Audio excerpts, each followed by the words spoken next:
Remember, Jesus Christ, He brings us together. Whether you like it or not, He brought us together.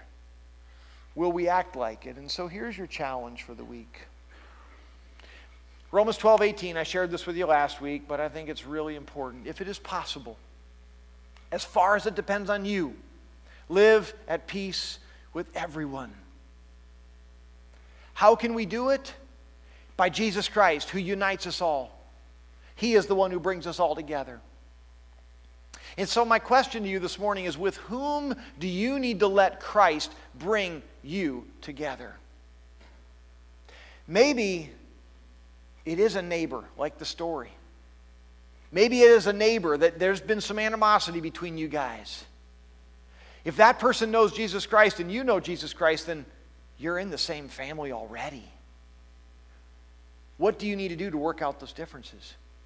Maybe it's a spouse, and there's been some tension for a long time, and you've allowed it to fester, and things are growing. What sort of communication needs to take place to be able to work through these things, to say, Jesus Christ makes it possible for us to be together. Even though we got maybe a lot of water under that bridge, there is a bridge that brings us together. Maybe it's between a child and a parent.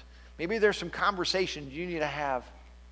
Maybe there's some post-COVID residual stuff going on. Maybe you got long COVID relationally. You know, the differences that came about as during COVID with all the division that was there, maybe you still haven't worked through some of those differences. There's still people that you're like, yeah, I don't mind being in the church with you as long as you're way over there. And then God says, yeah, but today I put it on your heart through the Spirit.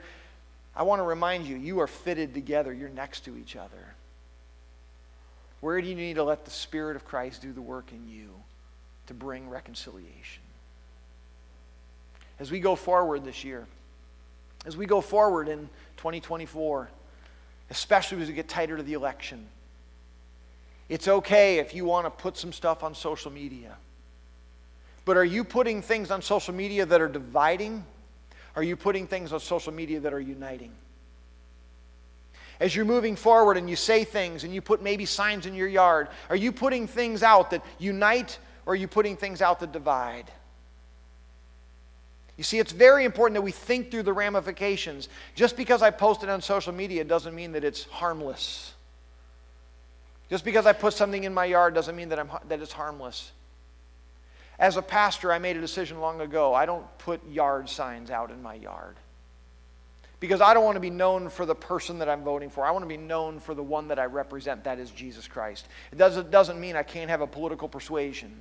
It doesn't mean that I can't have an opinion. It doesn't mean that I can't make myself, my rights and whatever known at the polls. But if anything has to give, I want it to be who I'm voting for, not my Lord and Savior Jesus Christ.